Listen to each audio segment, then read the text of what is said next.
بسم اللہ الرحمن الرحیم۔ السلام علیکم ورحمۃ اللہ وبرکاتہ۔ رسول اللہ صلی اللہ علیہ وسلم نے ارشاد فرمایا،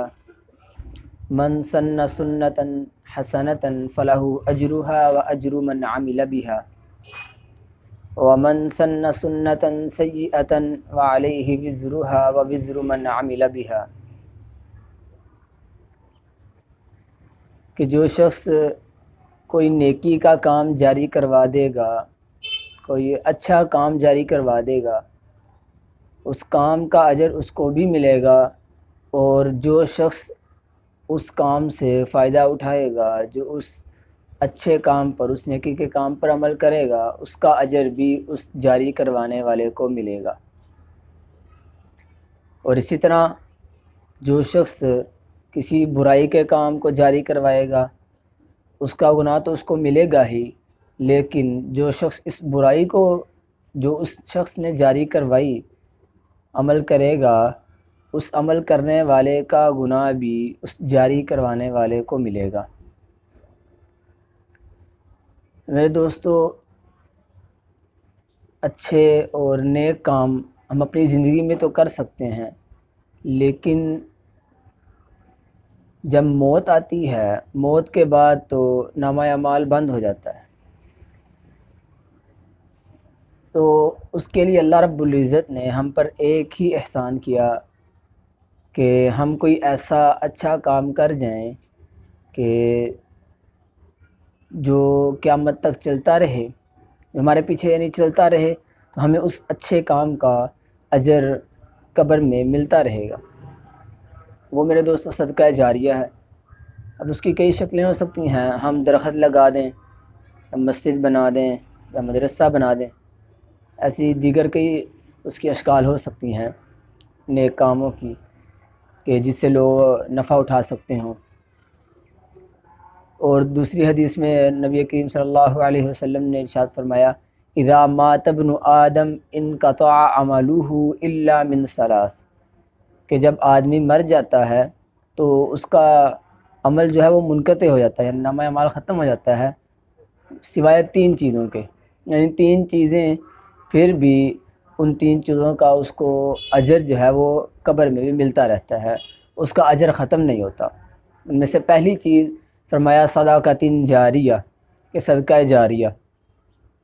یعنی کوئی بھی نیکی کا کام جاری کروا دینا، کنواں کھدوا دینا، نلکا لگوا دینا راستے پہ،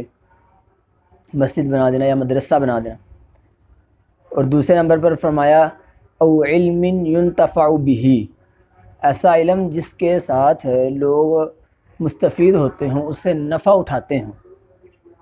تو اس کی برکت سے بھی اس کو اجر ملتا رہے گا۔ جیسے ہم دیکھتے ہیں ایک حافظ صاحب ہیں، قاری صاحب ہیں، وہ آگے اپنے ایک جو شاگرد ہیں ان کو حافظ بناتا ہے یا قاری بناتا ہے، اور اس طرح ان کے شاگرد جب بن جاتے ہیں آگے وہ بھی اسی طرح، تو یہ سلسلہ قیامت تک چلتا رہتا ہے۔ تو اس سلسلے کا اس نیک کام کا اجر جو ہے وہ اس شخص کو جو قبر میں ہے وہ ملتا رہتا ہے۔ اور تیسرے نمبر پر فرمایا او ولد صالح یدعو لہ، یا ایسی نیک اولاد جو اپنے ماں باپ کے لیے دعا کرے۔ تو میرے دوستو، نیک اولاد بھی ایک صدقہ جاریہ ہے، کہ اگر ماں باپ نے اپنی اولاد کی تربیت جو ہے وہ اچھی کی ہے، یہ فطرتی بات ہے کہ ماں باپ کی محبت جو ہے وہ اللہ رب العزت نے دل میں ڈالی ہوئی ہے۔ قرآن پاک میں بھی اس کا واقعہ ہے کہ حضرت ابراہیم علیہ السلام جب اپنے مشرک والد کے لیے دعا کرتے تھے تو اللہ رب العزت نے ارشاد فرمایا کہ آپ اپنے اس والد کے لیے دعا مت کیا کریں۔ حدیث میں آتا ہے کہ قیامت والے دن پھر حضرت ابراہیم علیہ السلام اللہ رب العزت سے کہیں گے، اے اللہ یہ تو میری آل میں سے ہیں، تو آپ انہیں کیوں سزا دیں گے؟ آپ نے تو کہا تھا میں تیری آل میں سے جو ہوں گے وہ ان کو سزا نہیں دوں گا۔ تو اللہ رب العزت ان کا دل رکھنے کے لیے، ان کی اس دعا کو مد نظر رکھتے ہوئے اللہ رب العزت فرمائیں گے، اے ابراہیم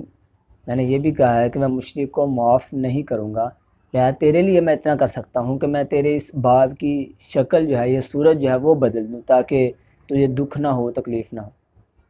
تو اس سے پتہ چلا کہ ماں باپ کی، والدین کی محبت اولاد کے دل میں اللہ رب العزت نے فطرتاً رکھی ہوئی۔ تو یہ تین چیزیں رسول اللہ صلی اللہ علیہ وسلم نے اپنی حدیث میں بیان فرمائی کہ یہ تین چیزیں باقی رہتی ہیں کہ جس سے انسان کے عمل جو نامہ اعمال ہے اس کا رجسٹر بند نہیں ہوتا، پھر بھی اس عمل کا اجر و ثواب ملتا رہتا ہے۔ ان میں سے پہلی چیز فرمائی کہ او علم ينتفع به، یعنی ایسا علم کہ جس کے ذریعے لوگ نفع اٹھاتے ہوں، دوسرا صدقہ جاریہ ہے، اور تیسرے نمبر پر ایسی اولاد جو ہے جو والدین کے لیے دعا کرے۔ تو میرے دوستو، ہم اپنی زندگی میں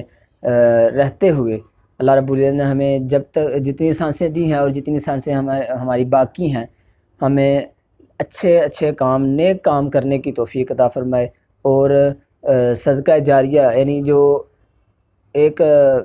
فرمایا جو درخت ہے، درخت اگر کوئی شخص یہ لگا دیتا ہے تو حدیث میں ہے، اس کا مفہوم ہے کہ اس درخت سے انسان تو دور کی بات، جو جانور، جو پرندے بھی اس درخت سے نفع اٹھائیں گے، اس کا اجر بھی اس شخص کو ملے گا جس نے وہ درخت لگایا۔ تو میرے دوستو، ہمیں اللہ رب العزت سے دعا ہے کہ اللہ رب العزت ہمیں ان چھوٹی چھوٹی نیکیوں میں آگے بڑھ کر حصہ لینے کی توفیق عطا فرمائے۔ سبحان ربک رب العزت عما یصفون۔